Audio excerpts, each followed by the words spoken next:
So my name is Sophia and I'm 19. 19, Sophia. Are you in a relationship or you're single? No, since birth. Since birth. Wow. So, what is your ideal man if you're dating? What is your ideal man? My ideal man. I think I can date anyone as long as it's not an angry guy. As long as I don't come home to a house with a man yelling at me. I think that's my ideal type, Jun. Okay. How about a foreigner? Would you date a foreigner? As of now, okay, haven't thought about it. Pero if destiny allows, if nice circumstances, if I'm given the chance, he's not an angry guy, as what I've said earlier. I think I'd go for it. Okay. So, if ever you date a foreigner, what nationality? I'm very attracted to European guys or British guys. I really like the way they speak, their accent. And sometimes I watch vlogs of kanang people talking in British in general, girls or boys. Okay. Because there is a lot of comments about that only poor Filipina, thin Filipina, unattractive Filipina will dating a foreigner, and also uneducated Filipina will go with a foreigner. What is your thoughts about that? I think it's a very common misconception dito nga. As what they said, kung lisod ka pag afam na lang. Yeah, if you are poor, you go for a foreigner. You go for it. But I think in my opinion, it's not the case, Jud, because I know a lot of girls na ever since then their ideal type is foreign lang, Jud. Actually, I have a classmate na who is in a relationship with a foreign person, and I wouldn't say nga she is poor. I wouldn't also say nga she's not attractive, and I wouldn't also say nga she's going for that foreigner because of the money. Kaya she herself is a very established woman. So I think that misconception na only poor, unattractive, thin, good for nothing girls go for foreigner, because we all have our types, Jud, and I think it all boils down to someone else's preferences, Jud. I see. So why do you think a lot of foreigners, even though old or handicapped, that coming here in the Philippines looking for a Filipino?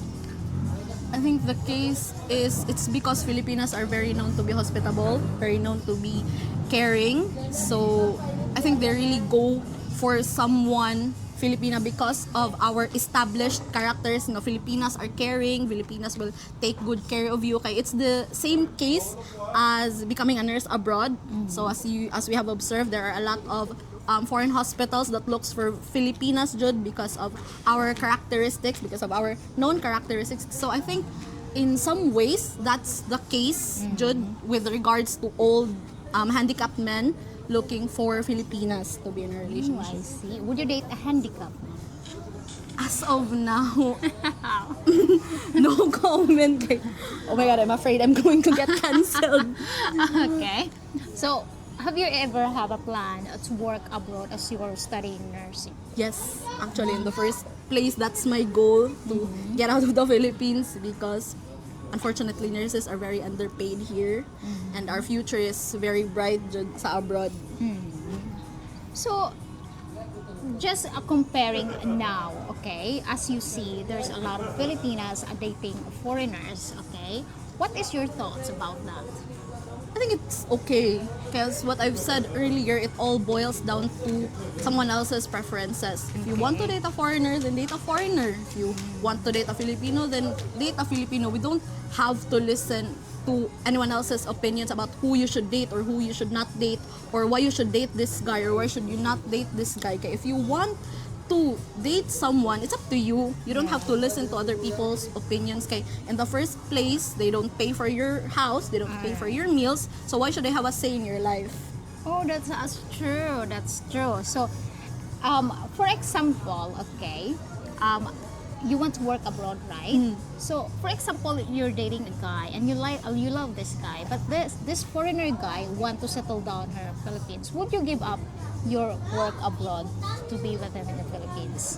No, honestly, it's my cardinal rule to not give up my career for a guy. Ever since I was raised in a household where I should prioritize my career over everything else. And I think I grew up in that way, thinking na what good would it do if I give up my great career for a guy I don't even know what my future will be in the hands of him.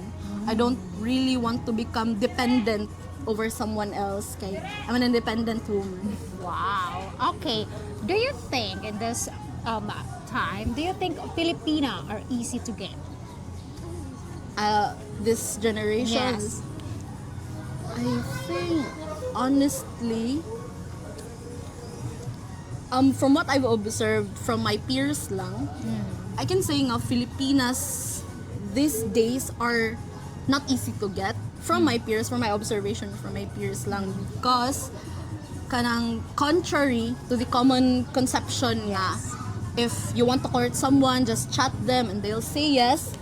My observation from my peers is that they really value the time and the effort that you put into them. Like, you have to prove yourself to be worthy of your love. Although it's not like the generation before nga, you have to kanang magbuhag kahoy, you have to build a How to house. build a house for them. Na kanang we have what we call like quality time, what we call words of affirmation, and I think kanang peers these days really value that, and they kanang value the time and the effort that someone puts into them, and they put that into consideration in like saying yes to someone courting them or saying yes to someone wanting to be in a relationship with them. So I think Filipinas these days are not dili sila hard to get.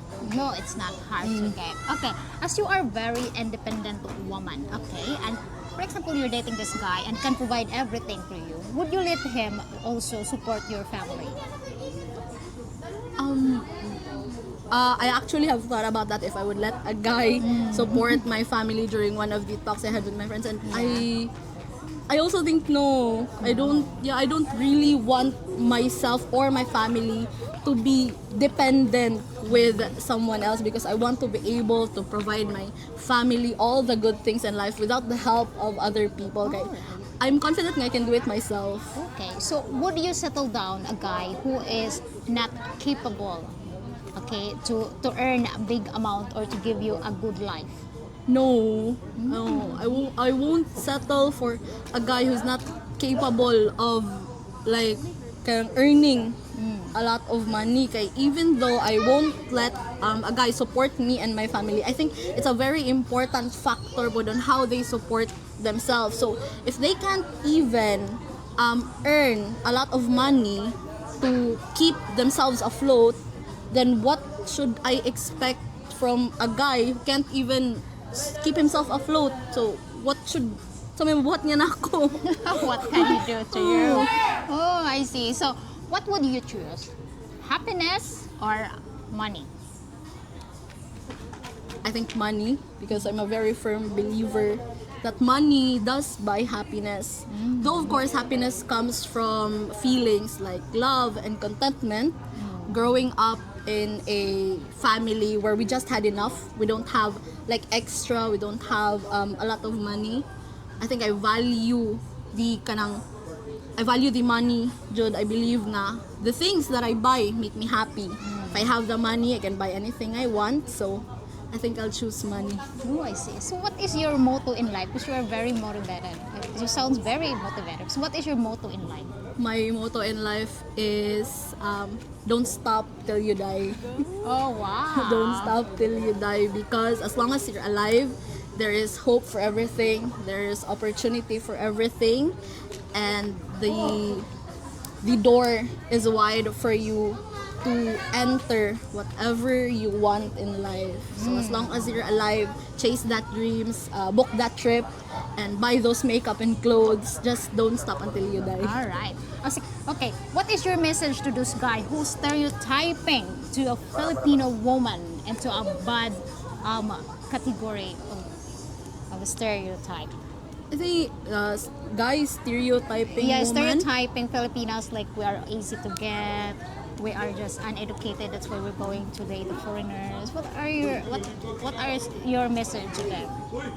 My message to guys who are stereotyping Filipinas is that they haven't probably found the right woman yet, because as much as we try to deny it, some Filipinas Jud are just really in it for the money. Because I understand also, because kind of some circumstances, some situations really have us holding on to a thread and doing the things we haven't really thought of before.